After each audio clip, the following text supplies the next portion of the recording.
House of Representatives has received the report of its Committee on Constitution Review, with the wife of Nigeria's President Aisha Buhari present to witness the moment. The 68 amendments were presented at plenary on Wednesday by the Deputy Speaker and the Chairman of the Constitution Review Committee, Honorable Idris Wase. Amendments captured by the final report include free and compulsory basic education, independent candidacy, diaspora voting, financial autonomy for judiciary, and affirmation action for women in political parties, as well as special seats for women in national and state assemblies. The provision of Constitution of the Federal Republic of Nigeria 1999 to provide for diaspora voting and for related matters, that the House do receive the report of the Special Ad hoc Committee on the review of 1999 Constitution on a bill for an act to alter the provision of Constitution of the Federal Republic of Nigeria 1999 to provide for the office of the Mayor for the Federal Capital Territory Administration, Abuja, and for related matters, that the House do receive the report of the Special Ad hoc Committee on the review of 1997 Constitution on a bill for an act to alter the provisions of the Constitution of the Federal Republic of Nigeria to provide for appointment of minister for an FCT and for related matters. So, honorable colleagues, that brings me back again to repeat, let us all be here on Wednesday to vote on these clauses. Everybody needs to be here. Otherwise, we will not get our 2/3. Speaker of the House of Representatives, Honorable Femi Gbajabiamila, informed the First Lady that 3 positions that will affect women positively are captured in the amendment. He added that all women in the House are members of the Constitution Review Committee, even as he assured that the interests of women will be protected as every man in the House is a he for she. Briefing newsmen after plenary, the spokesperson of the House of Representatives, Honorable Benjamin Kalu, noted that the legislature has walked its talk. He added that the House has succeeded in shaking the table with the 68 amendments, the deepest review of the Constitution ever.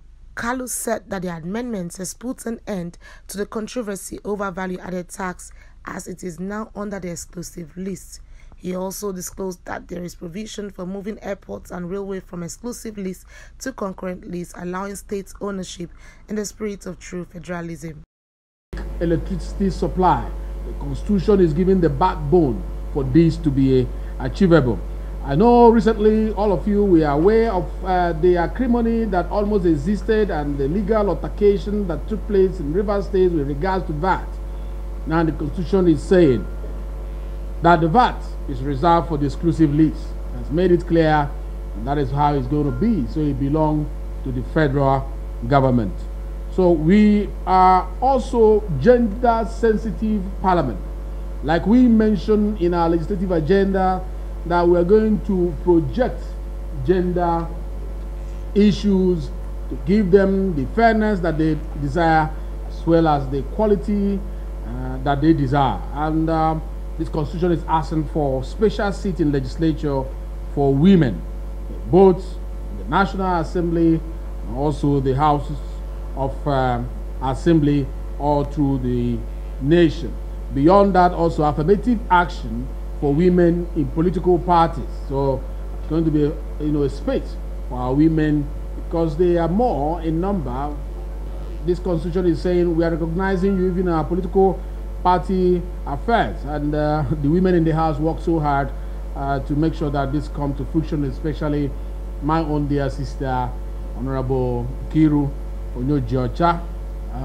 They work so hard to make sure that this is achieved for women, and I think Nigerian women are going to remember them for a very long time. Issue of indigenization, where people will say, I belong to Lagos State, belong to Abuja. What qualifies you to become an indigene of a particular state has been well expressed in this constitutional amendment, giving a qualification for one to become an indigene of a particular place of his choice. And that is a good news for people, because we are gradually tilting to a place where you come from doesn't matter. I can live in Sokoto, and after a couple of years, if I meet the qualification, I'll become an indigene of Sokoto. I can live in Zamfara and become a citizen of Zamfara. And people from Kaduna can live in Bende and after some time become indigenes of Bende. That is the beauty of of our democracy, and we are pushing towards becoming what other countries that we emulate are. Meanwhile, voting on the 68 amendments will commence in the lower chamber next week Wednesday, and afterwards the ball will be rolled to the courts of the 36 state houses of assemblies, where 2/3 majority will be required for it to scale through. Annie T. Patrick, Core TV News, Abuja.